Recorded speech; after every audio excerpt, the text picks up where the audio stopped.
Sağ olun, var olun.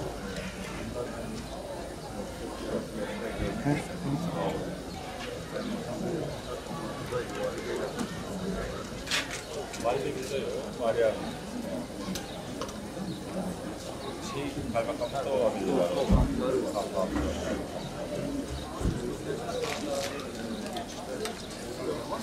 Görüyorsunuz. Son alımımızı yaptı. Onların kayıtları var.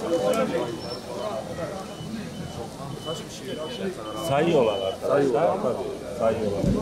Akşam ilerleyen saatlerde çıkar. Yok olmaz. Yok. Yani biraz sayın bugün net çıksın ki ben burada da yoktum. Yani neydi? 18 bin civarındaydı. Bugün 20 bin var.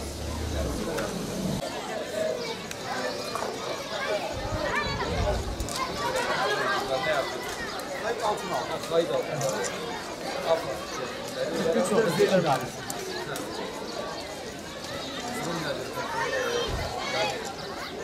Kayıt altına alıp ondan sonra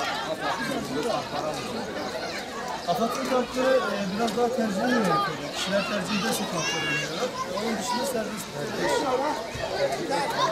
Normal kendileri akrabalarının yanında. akrabaları olmadı.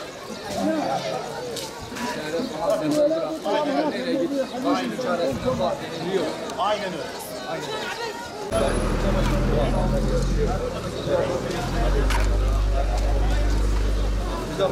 Müdafaa Urfa İl Başkanımız. İbrahim Yıldız da AK Parti İlçe Başkanı. AK Parti İlçe Başkanı. Allah razı olsun. Başkanım tanıyorsunuz. Müdafaa İl Başkanımız Lokman Yalçın. Eyüp İlçe Başkanımız. مراني جوا يا خشيت جوا Bütün insanlığın هيتني كنت معه yani bu artık bu mesele yani partiler üstü bir mesele. Partiler üstü bir mesele. Burada bir insanlık dramı yaşanıyor. İster Kürt olsun, ister Arap olsun, ister Türkmen olsun, fark etmez. Kim olursa olsun. Netice burada bir mazlumiyet var. Ben biraz baktım. Çoğunlukta kadın, çocuk, ihtiyar, hasta, yani her türlü, her nevi insan O aile duruyor mu? yapmak zorunda. Bir daha bakalım size Nasıl? Hasafır'ı bir kadar sen almaya gidiyor. Yani gerekli mercilere gerçekten duyurmak lazım, bu dramı anlatmak lazım. Aile bekliyordum. Bizler de üzerinde düşeni yapacağız. Bu konuda tabii hükümete çok ağır bir sorumluluk düşüyor bu anlamda. Bu anlamda bütün siyasi partilerin bu dramı görmesi gerektiğine inanıyoruz. Ve bunun çözümü de silahların susmasından geçer. Silahlar susmadığı sürece, çatışmalar durmadığı sürece, bir araya gelip konuşulmadığı sürece maalesef bu tür dramlara da Urfa olarak, Urfa ili olarak özellikle sınır boyundaki iller bundan en çok muzdarip olan illerdir. Urfa'da bu illerden bir tanesi. İçeri almıyorlar. Daha çok bu manzaralara maalesef şahitlik edeceğiz. Umudumuz o ki bir an evvel bu çatışmaların, bu savaşların durmasıdır ve huzur ve barış ortamının oluşması. İnşallah biz de o gayret içerisinde hepimiz elimizi taşın altına koyarak birlik, beraberlik ve sınırların susması adına elimizden geleni yapmamız lazım. Böyle bir kamuoyunu da oluşturmamız lazım. Ben de sizlerin bu hassasiyetinizden için teşekkür ediyorum. Allah razı olsun. Sağ olun. İnşallah yine görüşürüz. İnşallah. Allah muvaffakiyetler versin. Kavandık her mi?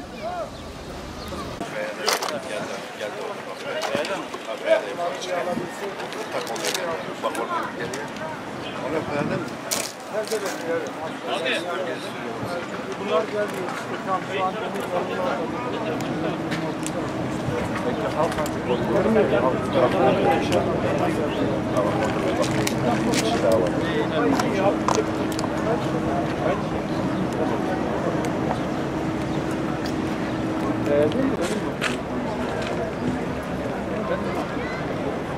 şu an Aşağıda demek İstanbul'a gitsem hemen bu aradan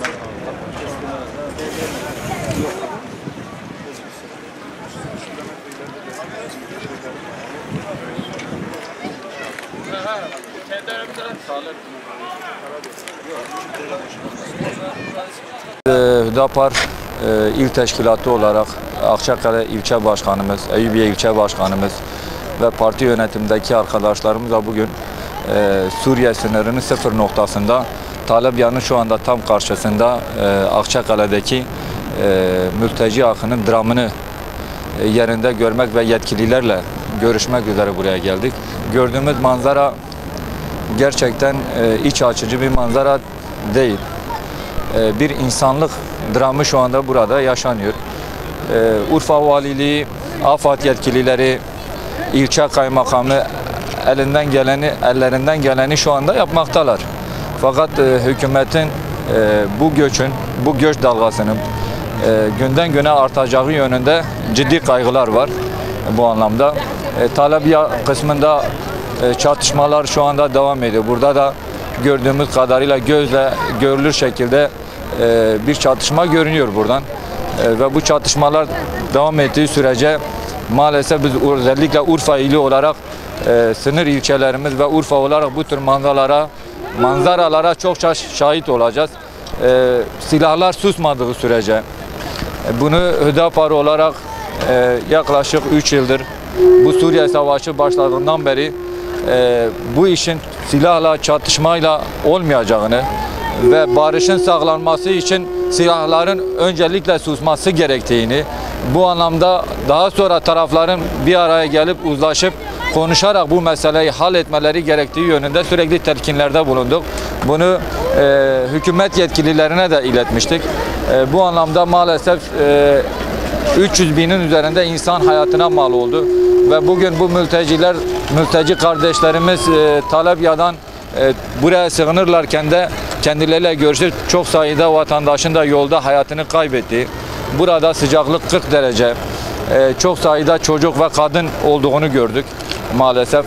Aileler ikiye bölünmüş durumda. Bir kısım aile fertlerinin geride kaldığını, gelemediklerini, bir kısmı buraya gelmiş.